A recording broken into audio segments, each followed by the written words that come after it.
안녕하세요. 생일신현정보에 근무하는 현무린입니다. 연일 치솟는 기름값과 생활물가 그리고 은행이자까지 주변에 힘겨워하시는 사장님들도 많으실 것 같습니다. 저는 개인적으로 점심시간에 가격이 오른 점심 식사값에 물가가 인상되는 게 느껴졌습니다.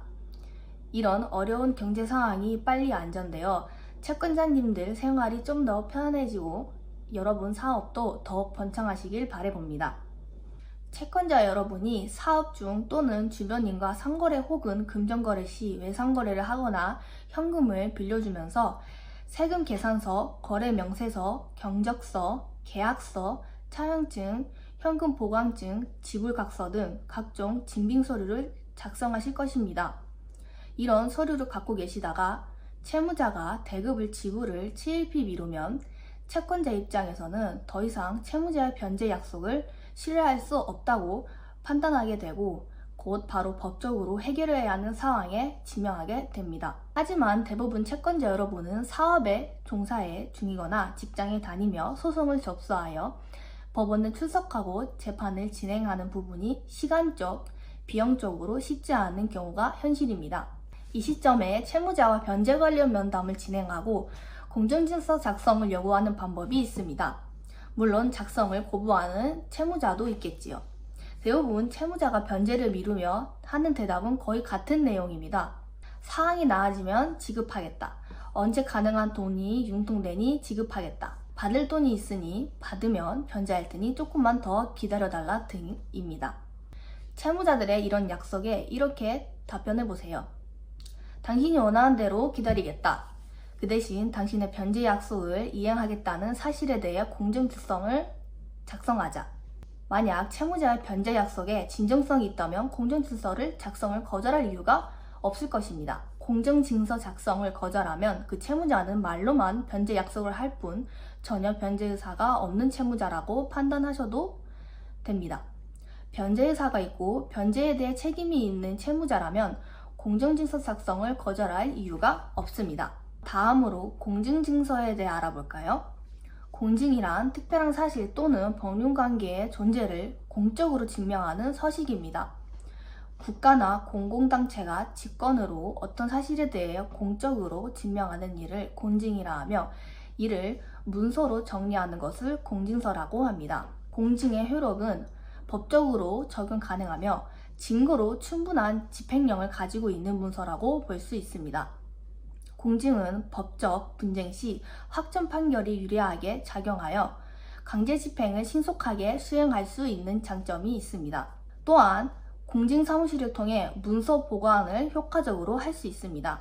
공증증서를 작성할 때에는 선명, 생년월일, 주소 등과 같이 촉탁인과 관련한 정보와 수령사안을 기재합니다.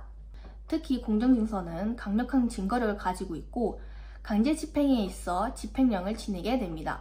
공증인 법 규정에 의거하여 공증인과 참석자는 각 증서에 서명 날인을 해야 하며 반드시 자필로 서명하고 날인하여 확실한 본인 인증을 할 수 있도록 합니다. 공정증서 작성은 공증인과 법률사무실에서 하며 공증수수료는 공정가격이므로 전국 어느 공증인 사무실이나 동일합니다.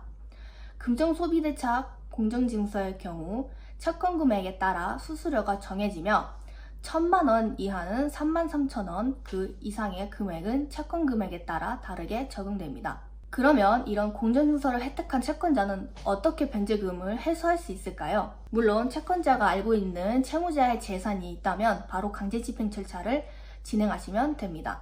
하지만 강제집행 후에는 변제금 회수가 완료되지 않거나 강제집행이 실익이 없는 경우 채무자가 전혀 재산이 없는 경우가 문제입니다. 채권자 여러분께서 신용정보 회사에 문의하고 위임하신 경우에는 대부분 이 단계부터입니다. 신용정보 회사는 접수된 원인 서류를 분석합니다. 먼저 공정증서의 원인 관계를 파악합니다. 금정 대차 관계인지, 어음 공증인지, 물품 등 상거래 관계의 공증증서인지, 기타 다른 원인 관계인지, 그리고 채권 소멸 시효를 확인하고 공정증서에 명시된 변제기일을 기산일로 이자를 계산하여 채권 금액을 산출합니다. 다음으로 해야 할 업무가 채무자 신용조사, 재산조사 단계입니다.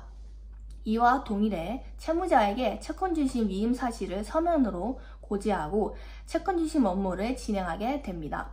저희 회사에 위임되는 일정 금액 이상 채권은 80%에서 90%는 채무자의 재산이 없는 경우입니다. 물론 이 수치는 채권자와 상담 과정 중에 파악되는 채권적 관점에서 기준치입니다.